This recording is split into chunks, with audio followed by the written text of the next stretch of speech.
खुलुमबाय बड'लेण्ड खौरांनि गासै नायगिरि नोंथांमोनखौ बरायबाय। बाक्सा बर्मानिफ्राय फोसावजानाय बड'लेण्ड खौरांनि रादाबखौ फरायदों आं रमेन बर'। दिनैनि गाहाय रादाबफोराव दङ गोबां अखा हानायनि जाउनाव धमधमा बग्रिबारि गामिया थांबाय दैनि सिङाव। बाक्सा जिल्ला रुपहि बामोनखाल गामिनि रायजो राजाफ्रा दैबानाजों थेर बेथेर जानांदों।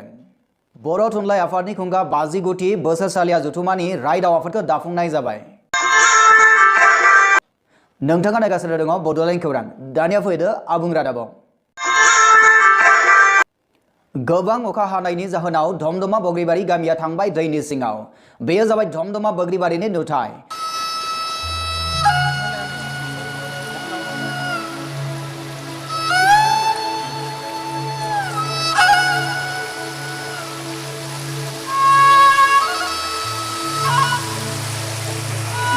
आसा नोंथांमोननि बे बग्रिबारि गामियाव गोबां दैजों लोमजादों, नाथाय दासिम आसाम सरकारनिफ्राय सोरबाफोर एमएलए नङाबा वाटार रिसोर्सनिफ्राय सोरबाफोर गभर्नमेन्टनि मानसिफोरा नायनो फैदों नामा?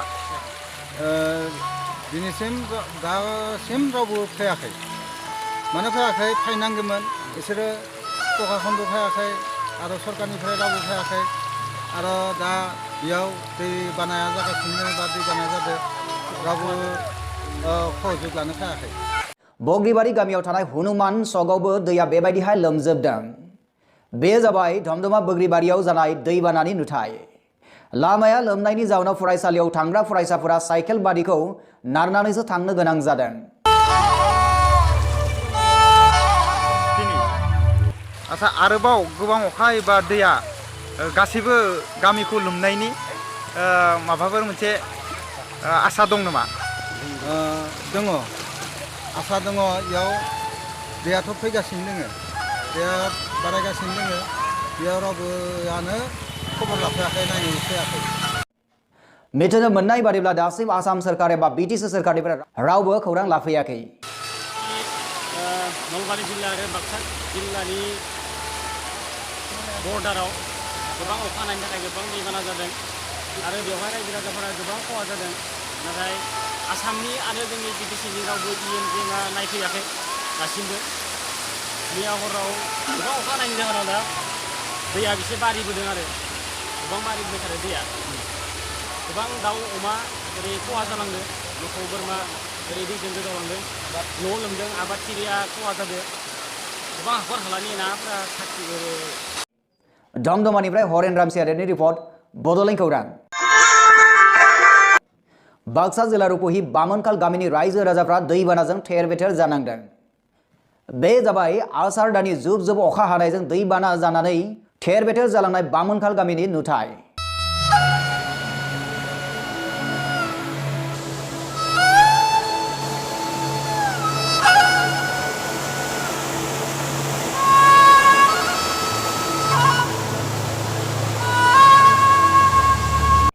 ओनसोलनि रायजो राजाफ्रा थांलाय फैलाय हान्था मेलायाव जोबोद जेंना गोग्लैनो नांदों। फरायसा फरायसुलिफोराबो फरायसालियाव थांनो हायाखै। हाथाय बाजाराव थांलाय फैलायावबो जेंना गोग्लैदों जोबोद गोबाङै। आसाम नाङैनो जेरावबो दैबाना। दैबानानि आमाय जुमाय गेलेनायाव मेंग्लिबाय बामोनखाल गामिनि रायजोफोरा। बे गामिनि रायजो राजाफ्रा बिटिसि सरकारखौ थाबैनो राहा लामा लाफैनांगौ होननानै बड'लेण्ड खौरांनि गेजेरजों फोरमायथिदों। रुपहिनिफ्राय मनिल दैमारिनि रिपर्ट, बड'लेण्ड खौरां। बर' थुनलाइ आफादनि खुंगा 50 बोसोरसालिया जथुमानि रायदाव आफादखौ दाफुंनाय जाबाय। थांनाय 14 जुलाइ खालाराव बाक्सा खैराबारिनि मोनसे जथुमायाव रायदाव आफादखौ दाफुंनाय जायो।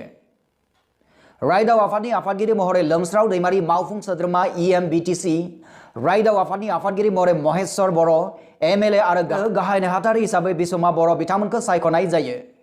लोगोसे गोनांथि हाबाफारिनि मावफारियाफोरखौ लाना आफादखौ दाना लानाय जाबाय होननानै जोंनिसिम खौरां मोनफैदों। रायदाव आफाद दानाय मेलाव बर' थुनलाइ आफादनि आफादगिरि टरेन बर' लोगोसे गुबुन गुबुन बिबानाव थानाय बर' थुनलाइ आफादनि मावफारियाफोरा नुजाथिदोंमोन होनना मिथिनो मोननाय जादों।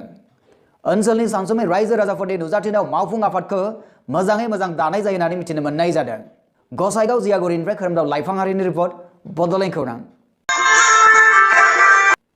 बड'लेण्ड खौरांनि गासै नायगिरि नोंथांमोनखौ फिन साबायखर जासिनानै दिनैनि रादाबखौ एसेबांनो फोजोबनाय जाबाय।